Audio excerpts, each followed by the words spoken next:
Hey YouTubers, how's everybody doing? My name is JC and this is the Cuban Redneck DIY channel where we do cooking and grilling on Tuesdays and DIY stuff on Fridays. If this is your first time here, please do me a favor and share, like, and subscribe. If by any remote chance you landed on my kitchen looking for a DIY project, do me a favor, click on the title where you will find multiple playlists dedicated to everything DIY. The same thing goes for recipes. If you want to see the rest of the recipes on the channel, there is a dedicated playlist there for this as well. Alright, so let's talk about today's video, which started as a Caribbean style cabbage stew with pork. Then I went down to my garden looking for some peppers and came back with these, and I decided to add them. So this is not new to me. Normally when I make a Quimbombo, which is a Cuban style okra stew, I would add a little bit of cabbage for extra texture. And it does have a nice sweetness to it. This time we're going to do it in the reverse. We're going to make a Caribbean style cabbage stew with pork, and we're going to add a little bit of okra. So check this out.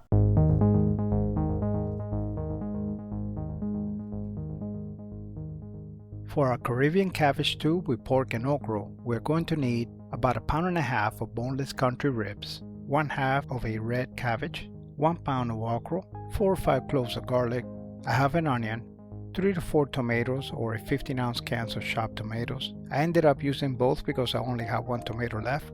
2 cups of tomato or pasta sauce, 2 cups of chicken or vegetable broth, 2 cups of water, 1 tablespoon of salt, pepper, oregano, cumin, onion powder, garlic powder, 1 or 2 tablespoons of sugar, 3 tablespoons of white wine, and 1/2 cup of lemon juice. If you're not familiar with country style ribs, here's what they look like. This is an awesome cut of meat and suitable for a range of dishes, and something I recommend always having around. As with many of my pork and beef dishes, I am going to start with the tendering technique more often than not used in Chinese cuisine rather than in Cuban or even Caribbean. This consists of rinsing the meat with a bath of water and vinegar, patting it dry, and dusting it with a 50-50 mixture of baking soda and salt. I also added a little bit of smoked paprika as a coloring agent to determine the coverage. Note that the meat needs to be rinsed once again just with water and re-seasoned lightly with salt, pepper, and paprika before cooking. We're then going to cover it and put it in the fridge for at least 2 hours. While the pork marinates, we're going to chop 4 to 5 cloves of garlic, a half an onion, a small tomato, about 1 pound of fresh okra,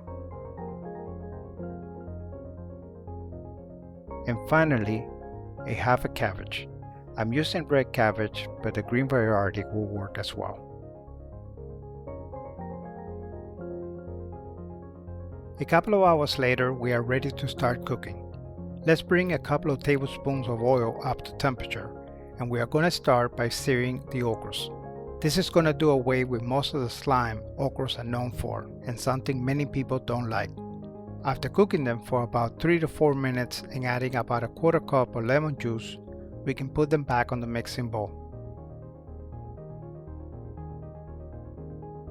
After adding a little bit more oil to the pot, we can get going with the pork. Now remember, these have been rinsed under the faucet and re-seasoned with salt, pepper, and smoked paprika. When it comes to the pork, we're just looking to sear them on all sides, not to cook it. This usually takes about 4 to 5 minutes per side. Let's add the tomatoes, the onions, and the peppers. Cook that for a minute or so, and add the garlic. Then let's add about 2 to 3 tablespoons of dry cooking wine to deglaze the pot, and cook that for about 2 to 3 more minutes or until most of the liquids have evaporated. We can then add the stock, followed by the tomato sauce, and 2 cups of water to rinse the cup. At this time, we're going to add the dry spices. Cover it and cook on the medium heat for 30 minutes. At the 30-minute mark, we're going to stir the okras into the pot and cook for 10 minutes.